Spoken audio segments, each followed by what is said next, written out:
l'offensive ukrainienne et ses résultats.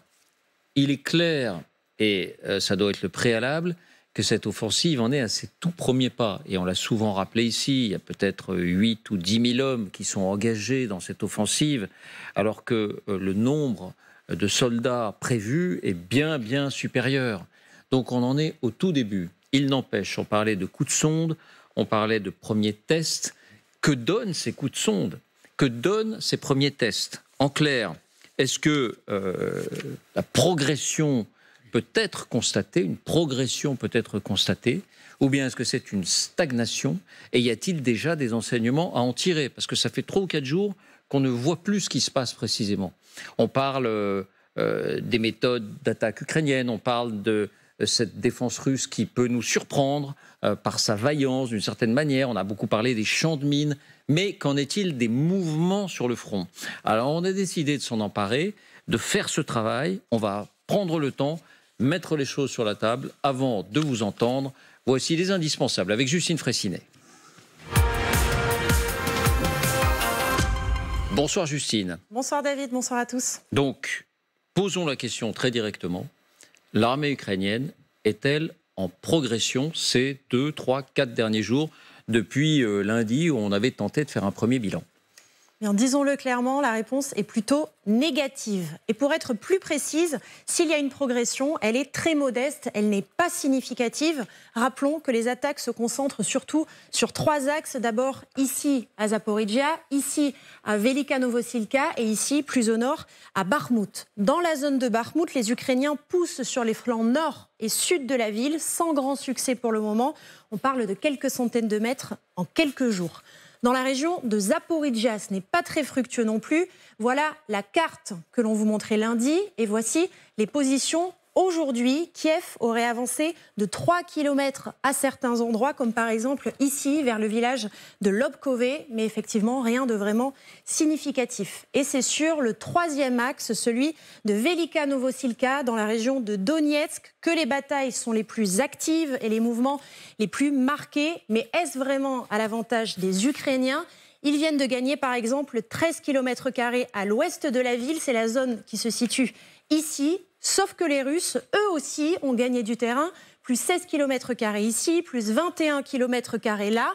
Et donc au final, si on superpose les cartes du début de la semaine, c'est-à-dire celle de notre dernier point qui datait de lundi, puis celle de mardi, puis celle de ce soir, on trouve toujours effectivement les 5 villages repris par les Ukrainiens. Ils sont toujours en leur possession, mais les Russes ne se contentent pas de défendre, ils contre-attaquent et ils ont effectivement repris donc toutes les zones qui se trouvent ici. Facteur aggravant pour Kiev, les pertes sont lourdes, très lourdes. Écoutez justement notre reporter Benoît Cristal, il était sur la zone de front ces dernières heures. Écoutez-le. Côté ukrainien. Côté ukrainien.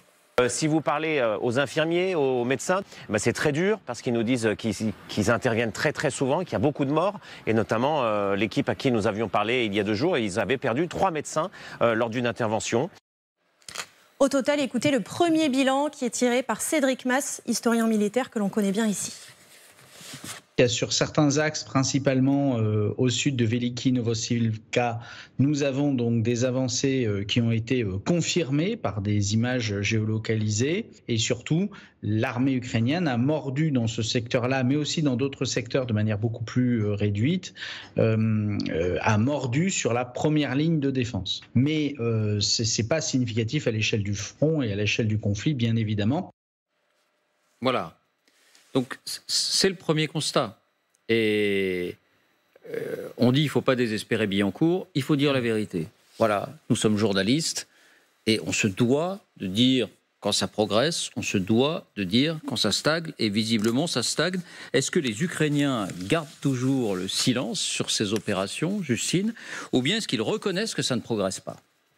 Eh bien, les commentaires sont très rares, mais la seule phrase lâchée ces dernières heures par l'armée en dit beaucoup. L'ennemi oppose une puissante résistance. Nous adoptons à la fois des positions offensives et défensives. C'est ce qu'affirme Anna Maliar, la vice-présidente, la vice-ministre de la Défense ukrainienne. Alors, entrons dans le détail. On avait un peu commencé à le faire, mais entrons dans le détail du ressort de cette puissante résistance, comme dit Anna Maliar. Eh bien, on a beaucoup parlé de mines, on a beaucoup parlé également de tranchées, mais cela va bien au-delà. Les Russes montrent qu'ils ont retenu les leçons des premiers mois de la guerre. Eux aussi ont désormais leurs drones kamikazes et ils le font savoir. Ces drones surgissent à tout moment face aux offensives ukrainiennes. Regardez ces images, ces drones russes ciblent un système de défense antiaérien ukrainien. Et puis vous allez voir les soldats de Kiev se mettre à plusieurs pour tenter d'en stopper un en le visant avec leur fusil mitrailleur. Touché, détruit, le drone s'écrase finalement et explose au sol. Regardez aussi cette séquence, un drone de reconnaissance russe repère un véhicule militaire et des soldats qui sortent de cette maison que vous voyez justement ici. Il s'agit d'un poste de commandement qui vient d'être identifié. Ces 2 dronistes que vous allez voir envoient alors leur drone kamikaze. Ils frappent, ciblent, atteintes et détruites. Deuxième point, on avait également beaucoup glosé sur le délabrement des tranchées russes. Là encore, il y a visiblement une montée en gamme. Voici les images que nous rapporte notre reporter sur le front russe, Jérôme Garraud. À gauche, vous voyez ce qu'il a tourné au mois de novembre. Et à droite, ce sont les images qu'ils viennent de tourner sur la ligne de front, près de Donetsk. Effectivement, on voit que les Russes sont bien mieux préparés. Merci Justine. Voilà, on a pris le temps, mais c'était important. Et on se tourne vers vous, évidemment, Général Trinquant. La première chose, 10 jours seulement, mais 10 jours quand même, qu'est-ce que ça nous apprend, cette stagnation ? Alors ça nous apprend beaucoup de choses. La première chose, c'est que, comme les dernières images le montraient, la ligne défensive russe, ça fait 1 an qu'elle se prépare. Donc elle est extrêmement bien préparée. Elle est très bien préparée. Alors là, on voit, effectivement, c'est plus confortable parce qu'il y a des planches, mais elle est aussi bien préparée parce que les champs de tir sont identifiés, les champs de mines ont été mis en place. Voilà. Donc la défense russe s'est très bien préparée à cette attaque ukrainienne. Le deuxième point, c'est que les Ukrainiens ont des plans de renseignement, bien sûr, sur tout ça, mais que ça ne suffit pas. Et c'est ce qu'on appelle la reconnaissance offensive. Il faut aller chercher le contact. Il faut y aller. Il faut... je me souvenez en 1940, un commandant d'un régiment de reconnaissance qui voit un lieutenant qui revient avec son véhicule blindé, qui lui dit « Les Allemands sont là ». Il dit « Mon lieutenant, je ne vois pas d'impact sur votre tourelle.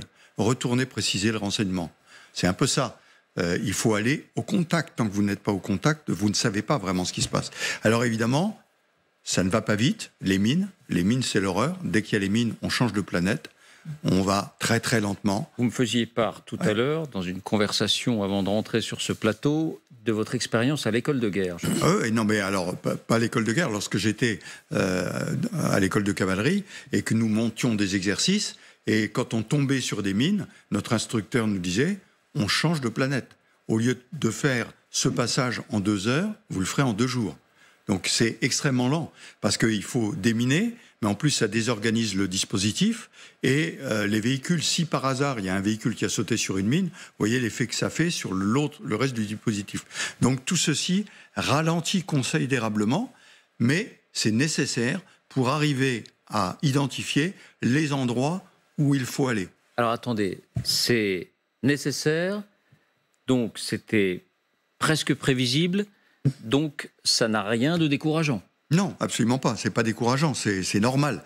Alors, il ne faut pas que ça dure pendant 3 semaines encore. Hein. Mais dans la première phase, reconnaissance offensive, on tâte le dispositif, on cherche à savoir où il y a des trous, comment ça se passe, quelle est la réaction des Russes. Parce qu'il ne s'agit pas seulement de voir le dispositif un peu figé, si vous voulez, sur les lignes, mais est-ce que la réserve russe bouge ? Est-ce que vous avez... Alors, il y a 2 types de réserves. La réserve tactique, dans le bataillon, vous avez une compagnie qui va venir parce que ça va percer, mais aussi la réserve opérative, c'est-à-dire et on en parlera peut-être tout à l'heure, le colonel qui briefe ces gens un peu longuement. Donc, c'est tout ça. Et tout ceci est observé et vu. Mais les Russes font la même chose. Lorsqu'on a vu les images des frappes sur un PC, on le voit très bien à partir du drone, on voit tout de suite que c'est un PC. Il y a un véhicule près d'un bâtiment avec une toile de tente, ça c'est un PC. Ça veut dire que c'est un truc qui ne bouge pas pendant quelques heures. Et tout de suite, ça devient une cible. Donc, voilà, les Russes sont très bien préparés, les Ukrainiens savaient qu'il y a ça. Le but aussi, rappelons-le, pour les Ukrainiens, c'est de ne pas avoir trop de pertes en hommes. Là, il y en a beaucoup quand même. Hein, alors, si l'on en croit Benoît Cristal, notre envoyé spécial, visiblement, pas seulement lui, mais on a d'autres témoignages aussi. Juste une remarque. Lorsqu'on vous dit que les médecins trouvent qu'ils sont débordés, et qu'on dit tout de suite après parce qu'il y a beaucoup de morts, non. Si les médecins sont débordés, c'est qu'il y a beaucoup de blessés. Oui. Parce que quand les gens sont morts, c'est pas le médecin qui s'en occupe, c'est l'aumônier. Donc, il faut faire le tri entre les personnes. Mais ceci étant, oui, mais il y en a beaucoup, forcément, il y en a beaucoup. Mais il y a aussi des médecins qui étaient morts ou blessés. Oui, alors il y en a eu 3, je crois, qui ont été. Et ça, c'est une catastrophe. Parce que si les Ukrainiens ont appris ce qu'on a appris, il faut avoir des médecins en première ligne pour soigner au plus vite. C'est comme ça qu'on va soigner les blessés et qu'on va les tirer d'affaire. Je poursuis un peu, mais c'est important. Pour vous, on est toujours dans cette phase de test, oui, où on est sur plusieurs endroits, où on a ouvert plusieurs fronts, l'un plus actif que les autres, visiblement. C'est là-dessus que Justine a concentré son expertise. Mais on est toujours dans une phase de test où on cherche l'endroit où on va pouvoir vraiment avancer, c'est ça ? Tout à fait. Et où il y a un décalage énorme entre la guerre médiatique et la guerre sur le terrain. Et lorsqu'on nous présente quelque chose, généralement, ça s'est passé 48 heures avant. Et c'est extrêmement intéressant. Par exemple, la pointe d'effort qui a été présentée tout à l'heure. Est-ce que c'est réellement une pointe d'effort ou est-ce que c'est un endroit où on souhaite que les Russes se concentrent Parce que pour vous, les Russes sont vraisemblablement en train de concentrer leur position, par exemple, autour de l'endroit dont on parlait il y a un instant. Je ne sais pas, mais en tout cas, ça serait quelque chose que les faire chercher par les Ukrainiens. On attaque à un endroit, on met quelques moyens. Il faut voir qu'il y a 12 brigades au total. Pour l'instant, il n'y en a que 3 qui sont engagées. C'est-à-dire qu'il y en a 9 en réserve. Et ces 9, elles attendent qu'on leur dise « Go, c'est par là ». Option alpha, option Charlie, option delta. Et pour l'instant, on n'a pas trouvé. Pour l'instant, on l'a pas. Un mot quand même, parce que à l'appui de ce que vous dites, quand on discutait également tout à l'heure, vous nous disiez il y a le syndrome de la plage des Américains.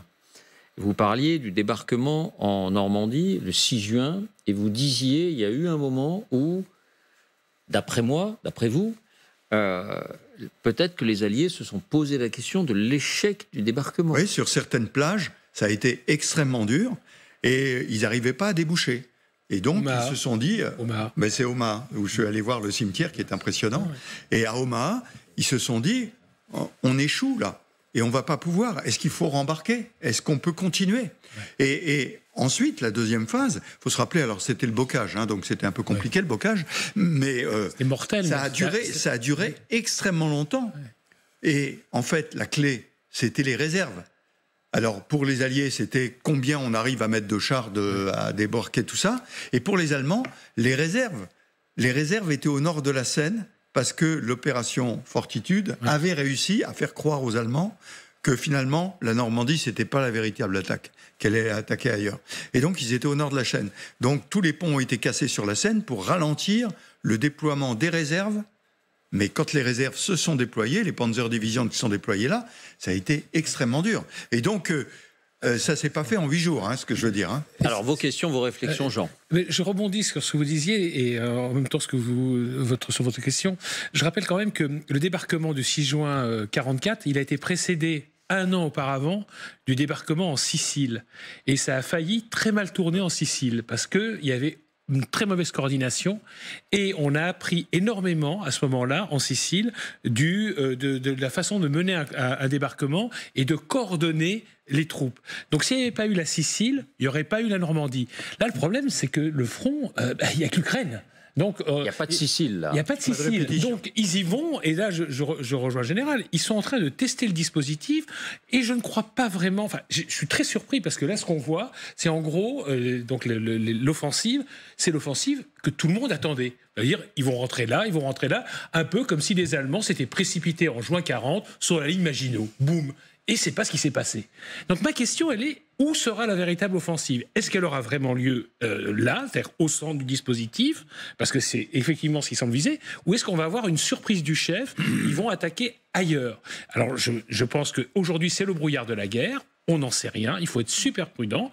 Mais s'ils attaquent au centre, comme ils le font actuellement, si c'est vraiment là que va avoir lieu l'offensive, ce qu'on voit pour l'instant depuis 10 jours, c'est un piétinement. Je vous donne la parole, Christine, mais réponse de Dominique. Non, je dis sur les 3 axes, vous le savez, je vous le dis depuis plusieurs semaines, il y en a un qui m'intéresse beaucoup, c'est Bakhmout. Oui. Parce que Bakhmout n'a pas été préparé pour la défensive. Au nord, c'est le nord. Oui. Bakhmout, je rappelle que c'était le seul endroit où les Russes continuaient à progresser. Donc il n'y a pas les dents de dragon, il n'y a pas les champs de mines, il n'y a pas tout ça. Ça va lentement là-bas aussi. Hein. Oui, mais vous noterez qu'il progresse sur les côtés, c'est-à-dire là où était l'armée russe avant que Wagner ne parte. Et Wagner est parti. Ouais. Et Wagner est remplacé par d'autres. Et plutôt que d'aller dans le village, prendre les hauteurs, progresser sur les hauteurs, me paraît, j'allais dire, intelligent. Donc voilà. Donc ça m'intéresse beaucoup ce coin-là. Je dis pas que ça, mais enfin bon, faut regarder. Christine. Un peu, quoi. Moi, ce qui me surprend, c'est que, souvenez-vous, les premiers mois de la guerre, on a été stupéfait par la précision des informations, le nombre de nouveaux moyens satellitaires, drones, etc., pour savoir ce qui se passe. Maintenant, on ne sait plus rien, sauf beaucoup de désinformation, sûrement, de part et d'autre, avec, comme vous le soulignez, David, le décalage dans le temps. C'est-à-dire qu'en fait, un côté ou l'autre publie ce qui l'intéresse à tel ou tel moment. Mais ce décalage entre le tout début de la guerre, où on avait l'impression de savoir et de voir les images, mais quasiment d'heure en heure, lors de l'offensive ratée russe au tout début, on voyait tout, on savait tout. Et là, manifestement, et tant mieux d'une certaine manière, les informations sont distillées au compte-gouttes, mais on peut penser que le renseignement américain, d'abord, et allié ensuite, en sait infiniment plus. Mais vous avez raison, mais souvenons-nous, au moment de la guerre dont vous parlez, c'était le renseignement américain qui mettait ça sur l'information sur la table. Et c'était pour montrer comme les Russes ne progressaient pas, avaient des problèmes, etc. C'était ça le but. Hein. Là, le même renseignement américain ne veut rien dire parce que ce sont les informations dont disposent les Ukrainiens pour monter leur opération. Et donc, voilà, il y a un blackout, oui, effectivement. Alors, je voudrais vous faire entendre 2 commentaires qui vont nous faire réfléchir surtout le second. D'abord, les Alliés. Qu'est-ce qu'ils disent de la situation ? Il ne faut pas se cacher derrière son petit doigt. Les Alliés peuvent être surpris par les difficultés des 10 premiers jours de cette offensive. Et c'est le cas aux États-Unis, notamment, le premier des alliés de l'Ukraine en quantité. Et Lloyd Austin, le secrétaire à la Défense, a dû intervenir aujourd'hui. Et d'une certaine manière, il justifie ce piétinement des troupes ukrainiennes en disant « La guerre n'est pas un sprint ». Écoutons-le. Oui. We've given Ukraine's forces important training and impressive capabilities. But war is fluid, dynamic, and unpredictable. Ukraine's fight is not some easy sprint to the finish line. And our message remains clear. We will stand by Ukraine for as long as it takes. C'est intéressant quand même. C'est-à-dire qu'il est contraint d'intervenir et de dire attention, notamment peut-être envers les médias. Oui. Le temps politique, le temps militaire et le temps politique aussi n'est pas le temps militaire. Oui, mais le temps politique est souvent le même que le temps des médias. Je veux dire, tout le monde est pressé en disant ça y est, ça doit déboucher maintenant. Il y a une campagne présidentielle. Oui, bien sûr, bien sûr. Mais on le sait bien sur les plateaux, on dit mais comment c'est pas arrivé. Et les politiques se posent un peu la même question. Ils veulent avoir un résultat tout de suite. Voilà ce qu'il ajoute, Lloyd Austin. L'offensive est à ses débuts, les combats sont très violents et il est probable qu'elle va prendre beaucoup de temps. Et puis, un petit coup de pied quand même aux Russes. Je pense que les Russes nous ont montré les 5 mêmes véhicules, sous-entendu l'armement occidental, les 5 mêmes véhicules environ 1000 fois sous 10 angles différents. Ne vous fiez pas non plus trop à la propagande russe. Annie. Oui, j'avais l'impression que d'une certaine manière, la communication ukrainienne est un peu piégée. Ça fait des jours et des jours et des jours qu'elle a annoncé le début de la contre-offensive. Et donc tout le monde l'attendait, et là elle parle aussi à sa population, c'est bien normal. Et maintenant, le conseiller du président Podolyak est obligé de dire non, la contre-offensive n'a pas commencé. Pour l'instant, on identifie les points faibles et c'est tout. Donc là, on fait une sorte de rétropédalage de communication qui aussi est du bon sens. Et l'autre chose que je voulais ajouter, qui était un peu piégeant pour nos analyses, c'est que c'est vrai qu'on reste sur la contre-offensive de septembre-octobre dernier, qui était spectaculaire, qui a pris tout le monde par surprise, qui a libéré Kharkov, Kherson, etc., qui a été comme une sorte de vague très rapide, et on a gardé ce sentiment que ça pouvait aller très vite. Or, on n'est plus du tout, et ça vous l'expliquiez parfaitement bien, on n'est plus du tout dans la même conjoncture, ni dans le même rapport de force. Et c'est là que la situation se complique, y compris dans notre vision de la situation. Et maintenant, on va écouter le deuxième commentaire. Et peut-être qu'il nous fera davantage réfléchir. Il s'agit de quelqu'un qu'on connaît bien ici, qui est le général Michel Yakovlev. Et voilà ce que dit Michel Yakovlev. Il dit, bien sûr, ce sont les tout débuts, mais si cette situation devait perdurer, il se peut très bien que l'Ukraine décide de mettre en pause son offensive. Écoutons. J'ai le sentiment que les Ukrainiens n'ont lancé cette offensive que lorsqu'ils se sont dit qu'ils avaient une chance raisonnable de réussir. Donc, tant qu'ils continuent, ils sont dans cette logique. Ils se sont dit, on y va, on y croit. Vous voyez ? Alors, s'ils ont raison, ça mettra un petit moment à se dessiner, et puis après, ça peut accélérer très vite. Et s'ils ont eu tort, qu'ils ont sous-estimé la défense, ou que la viscosité, tous ces champs de mines, toute cette complication, les impacts logistiques derrière, font que leur attaque n'arrive pas à déboucher, ils n'arrivent pas à pénétrer suffisamment le dispositif pour le faire craquer, je pense qu'ils auront intérêt à s'arrêter. Montage Élodie Salé. Il ne dit pas que c'est demain. Il ne dit pas que c'est avant la fin de la semaine. Mais il dit... ce qui se passe doit quand même être regardé en face. Oui, mais ce sont les deux options dont on parle depuis le début. C'est-à-dire, ça réussit, ça perce, on avance et on remporte quelque chose. Ça n'arrive pas, ça piétine, ils se mettent sur la pause parce qu'ils ne peuvent pas faire autrement. C'est-à-dire, le front se gèle parce qu'ils n'ont pas réussi à percer. Sans engager les 9 brigades, par exemple, qui ont été formées. Non, mais à mon avis, les 9 brigades, c'est si celles-là n'arrivent pas à percer. C'est si la réserve n'arrive pas à percer.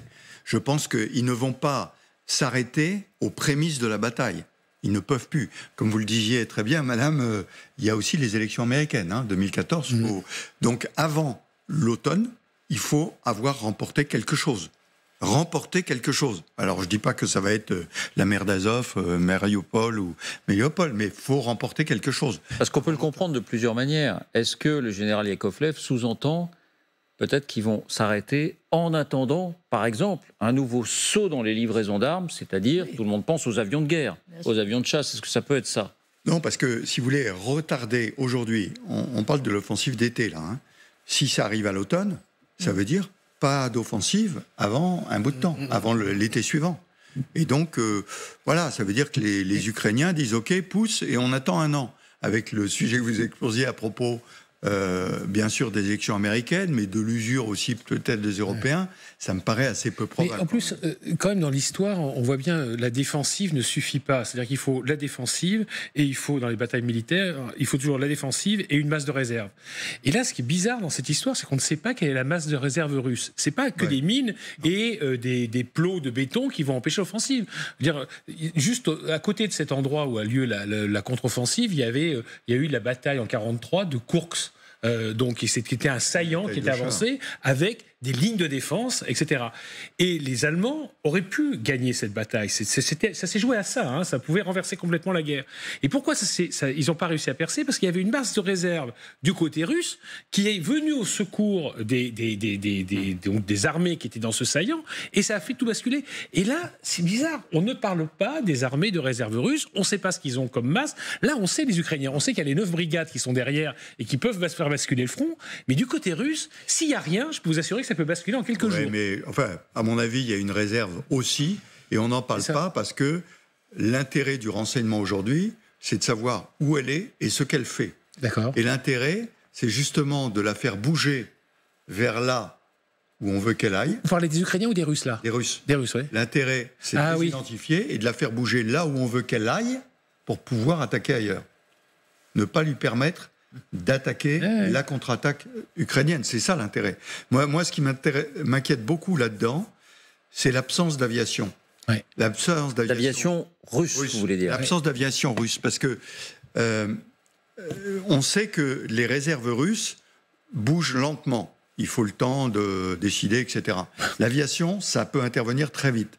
Et si la défense antiaérienne ukrainienne n'est pas suffisante au-dessus de la contre-attaque, les Russes ont intérêt à mettre le paquet, à mettre toute leur aviation en appui rapproché et de casser le dispositif ukrainien. C'est ça qui m'inquiète. C'est le profane qui parle, mais s'ils ne la mettent pas en action, est-ce que ça n'est pas justement parce que il semblait acquis ces dernières semaines que les livraisons de batteries anti-aériennes avaient été effectuées et que... Non, mais vous avez raison, complètement. Ouais. Pour l'instant, ça les dissuade d'utiliser l'arme aérienne. Mais, bon, on dit qu'il y a une faiblesse dans l'approvisionnement en munitions anti-aériennes. Les Américains, les 350 millions qu'ils ont donnés la semaine dernière, c'est pour réapprovisionner les systèmes. Parce que, en fait, ils tirent énormément. Et donc, le problème aussi, c'est qu'il va falloir faire un choix, protéger la contre-offensive ou toutes les villes ukrainiennes. Et il y a un moment où il faudra alléger sur les villes ukrainiennes pour défendre la contre-offensive. Enfin, tout ça, on en parle, bien sûr, dans les états-majors, ils sont en train de mesurer tout ça en ce moment. Est-ce que vous considérez que les déclarations de la vice-ministre ukrainienne de la Défense, qui dit une puissante résistance russe, est le signe qu'ils avaient, malgré tout ce qu'on a dit, Christine faisait allusion aux moyens de renseignement occidentaux aussi, qui sont au service de Kiev, malgré tout cela, qu'ils avaient sous-estimé quand même cette défense russe? Non, je pense que c'est normal. C'est une défense puissante, on s'y attendait. Je répète, ça fait 1 an que les Russes préparent ça. Donc, on peut pas... Moi, si vous voulez, c'est pas qu'ils aient un dispositif défensif qui soit puissant qui m'inquiète. Mon sujet, c'est quelle va être la réaction russe à une possible percée ukrainienne. C'est là qu'il faut les prendre. C'est la vitesse. C'est la vitesse des commandants en chef qui vont être capables d'aller plus vite que les autres, que les Ukrainiens vont être capables d'identifier l'endroit et d'envoyer rapidement les réserves dans ce coin-là, et que les Russes aient un temps de retard. C'est ça qui est... C'est la manœuvre, hein, beaucoup plus que le dispositif. Et puis le vocabulaire choisi par la vice-ministre est le bon. Elle ne va pas dire nous sommes vainqueurs et regardez comme on avance, alors qu'on sait que c'est inexact. Donc faire état d'une résistance... C'est pas ce qui empêche les Russes de le faire, hein, mais... Non, mais justement, c'est toute la différence. Elle va pas prendre le risque d'être démentie par les faits. Non, enfin, pour être crédible vis-à-vis de sa population, qui est infiniment mieux informée que la population russe ne l'est. Pour être crédible vis-à-vis des alliés, il est évident qu'elle ne va pas faire semblant de décrire cette contre-offensive comme une percée absolument formidable. Comme une promenade de santé. Face à cela, que dit la télévision russe? Alors on aurait pu s'attendre à ce que dans la foulée de ce que disait Lloyd Austin, c'est-à-dire ces 5 chars ou matériels occidentaux qui ont été montrés sous tous les angles, il y a eu du triomphalisme russe. Non, ça n'est pas le cas. Écoutez nos fameux extraits de ces émissions de débat sur la télé. On ne s'en lasse pas. Oui, ça ne lasse pas, je dis. La question, c'est est-ce qu'ils font la même chose avec nos émissions? C'est bien possible. On l'a vu une fois. Oui. On a vu une fois Soloviev reprendre une émission d'LCI, vous vous souvenez, de 24 heures d'ailleurs. Écoutons. Но все равно определенные успехи у них есть. Нам придется тяжело в ближайшие недели и месяцы. Есть потерянные населенные пункты, есть отбитые населенные пункты. Это тяжелая борьба. Я не хочу преуменьшать это дело. Я знаю на своих, на себе и на своих сейчас друзьях и товарищах, которые сейчас в окопах, я с ними каждый день на связи. Я прекрасно понимаю, что это непросто. Но, тем не менее, то, что они хотели добиться и чего они планировали добиться... Блицкрига нет никакого. Близко нет с тем, что есть сегодня. Это очевидно, абсолютно. Montage Marion Désert. Un constat assez nuancé. Pas de triomphalisme. Aucun. Le président Poutine lui-même a dit « Nous rencontrons une situation difficile ». C'est la première fois que je l'entends dire ça. Et nous manquons de certains types d'armements. Alors qu'avant, il disait toujours « Le plan se déroule normalement, conformément au plan, etc. » Là, pour la première fois, il a dit « Situation difficile ». Donc, on va avancer, mais vous vouliez simplement revenir, Dominique, d'un mot sur ces tranchées rutilantes aménagées. qu'on a vu tout à l'heure. Un appartement Je dis témoin. c'est un appartement témoin parce qu'elle n'a jamais été occupée, cette tranchée. Ça se voit, si vous voulez. Bon, il y a à moins que le caporal de semaine ait passé l'inspection avant et fait retirer tout ce qu'il y avait, il n'y a jamais eu personne là-dedans.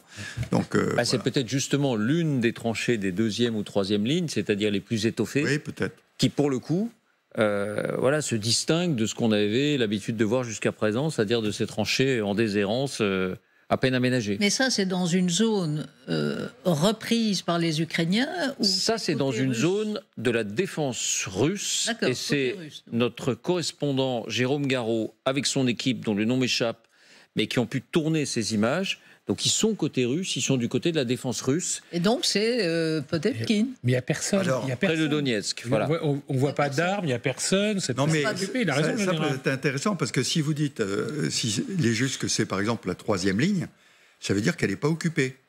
C'est-à-dire que, si vous voulez, les défenses en première ligne sont occupées, mais il n'y a probablement pas assez de soldats pour occuper toutes les lignes. Il faudrait demander à Jérôme.